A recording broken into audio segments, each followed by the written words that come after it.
Would you be offended if someone called you mediocre? Would you be offended?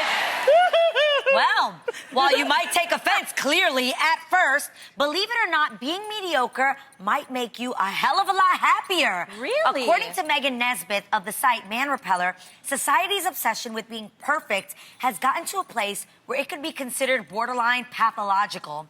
Megan says that she lived with so much insecurity about being bad at something she felt like she was drowning, and that by allowing herself to be mediocre, she invited ease and calm into her previously stressed out life. So ladies, do you think it's ever okay to strive for the middle? I don't know. I think that's a different, I think you're saying, it's being said in the wrong way. Okay, what are they trying? It's being said to make you feel bad. Whereas there are some people, okay, for example, take for myself. I'm a comedian and I do tour, but I'm not a comedian like a Dave Chappelle where I tour an arena. I tour the local clubs, the small clubs, 300 to 500 seaters. But the thing is, there's a place for everybody in this world. There's a lane for everyone.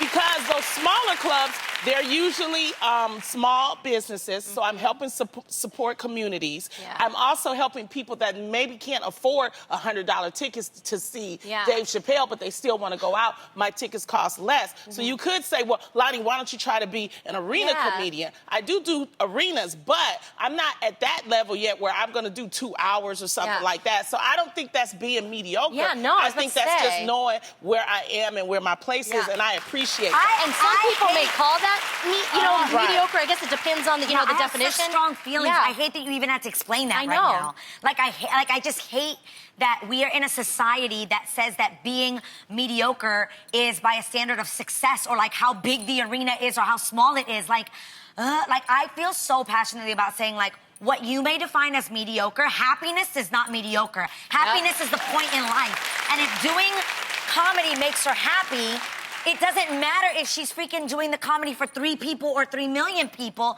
Happiness to me is success. Do what makes you happy. But people, other people judge you for that, though. I don't know. I kind of disagree, because when it's certain things that I don't have a super passion about, like cooking or snowboarding, I'm good enough. Like, I can get you fed and I can ride down them slopes. But when it comes to, like, hosting or emceeing an event or bringing a vibe, I want to be the best type of genie you've ever experienced, and don't you dare call me mediocre, because I take pride in what I can do for you. But that's doing your best, and being mediocre is up to someone's opinion. I think that there's a difference between constructive criticism and criticism. Oh, for sure. And in this terminology, mediocre, sometimes people are using it as a negative, term.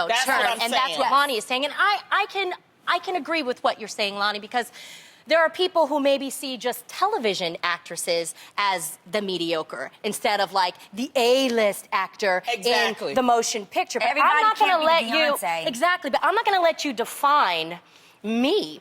My acting, I was doing my best in Sister Sister and in Strong Medicine and the other things that I, was doing. And to me, that's not mediocre. That's me doing the best. And when I do my best, but that's where it becomes questionable, and I'm not saying that you weren't giving your best.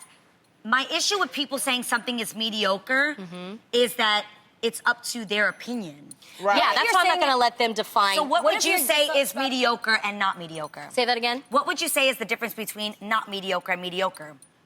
I think it's in the eye of the beholder. So we all agree that if it's some haters out there or some trolls, like, let them say what you're going to say, we ain't listening to you anyway. But when it comes to yourself, let's say for you, I know your biggest passion is being a mom. I know for dang sure that you wake up and you are not looking for mediocre. You are looking at, I am about to give you kids an experience of a lifetime, because I want to be the best mom you've ever had. Yes, right? 100%.